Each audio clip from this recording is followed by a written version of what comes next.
नमस्कार, वर्षाच रेसिपी मराठीमध्ये तुमचं स्वागत आहे। आज मी तुम्हाला झटपट अशी अंडा करी कशी बनवायची ते बनवून दाखवणार आहे। एकदम सोपी रेसिपी आहे, त्यामुळे व्हिडिओ शेवटपर्यंत बघा आणि आवडली तर एक लाईक नक्की करा। इथे वाटण बनवण्यासाठी मी सुकं खोबरं घेतले। यामध्ये आपल्याला थोडंसं तेल घालायचे आणि गुलाबी रंगावर चांगलं भाजून घ्यायचे।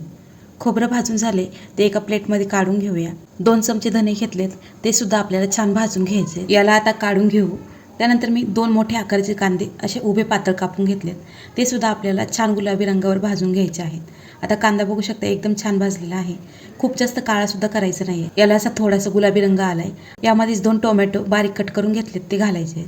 आता हे 2 मिनिटं आपण असंच परतून घेणार आहे। टोमॅटो सुद्धा आता मऊ झालेला आहे।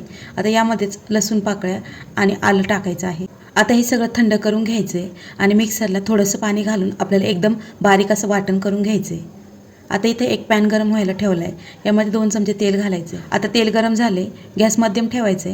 इथे मी 4 अंडे उकडून घेतलेत आणि मध्ये त्याला कट देऊन घेतलेत। आधी अंडे फ्राय करून घ्यायचेत। मी सगळे अंडे यामध्ये ठेवून घेतलेत। यावर पाव चमचा हळद पावडर, पाव चमचा लाल मिरची पावडर आणि थोडंसं मीठ घालायचे आणि दोन्ही साईडनी आपल्याला अंडे चांगले फ्राय करून घ्यायचे। एका बाजूने अंडे चांगले फ्राय झालेले आहेत। आता आपण याला उलट करून दुसऱ्या बाजूनेही चांगले फ्राय करून घेऊया। याला पलटून दुसऱ्या साईडने आपल्याला परतून घ्यायचे आहेत। आता दोन्ही साईडने छान परतले आहेत। एका प्लेटमध्ये काढून घेऊया। अंडी काढून घेतलेत। आता त्याच पॅनमध्ये 1 चमचा तेल घालायचे। आता यामध्ये 1 तेजपत्ता घातलाय आणि पाव चमचा जिरं घालायचे। यामध्येच 1 चमचा लाल मिरची पूड, पाव चमचा हळद पावडर घातली। आता ते परतले, आपण जे वाटण बनवून घेतले ते यामध्ये घालायचे आणि चांगलं परतून घ्यायचे। या वाटणाला एकदम छान असं तेल सुटेपर्यंत आपल्याला परतून घ्यायचे। यामध्येच थोडंसं पाणी घालणार आहे, म्हणजे वाटण एकदम छान परतलं जाईल। हे एकदा चांगलं मिक्स करूया। तर यावरच झाकण ठेवायचे आणि 2 मिनिटं आपल्याला वाफ काढून घ्यायचे। बघू शकता एकदम छान असं तेल सुटले आणि मसाला सुद्धा चांगला परतलेला आहे। आता यामध्ये आपल्याला पाणी घालून घ्यायचे। पाणी घालताना गरम घाला, म्हणजे ग्रेव्ही एकदम छान तयार होईल आणि याला तरी सुद्धा खूप छान येईल। यामध्ये गरजेनुसार पाणी घालून घेतले। तुम्हाला जितपत पातळ पाहिजे त्या प्रमाणात पाणी घालून घ्यायचे। आता हे एकदा मिक्स करूया। यामध्ये चवीनुसार मीठ घालायचं आणि 1 चमचा गरम मसाला घालायचा आहे, किंवा याऐवजी तुम्ही कोणताही अंडा मसाला घालू शकता। आता एकदा मिक्स करून घेऊया।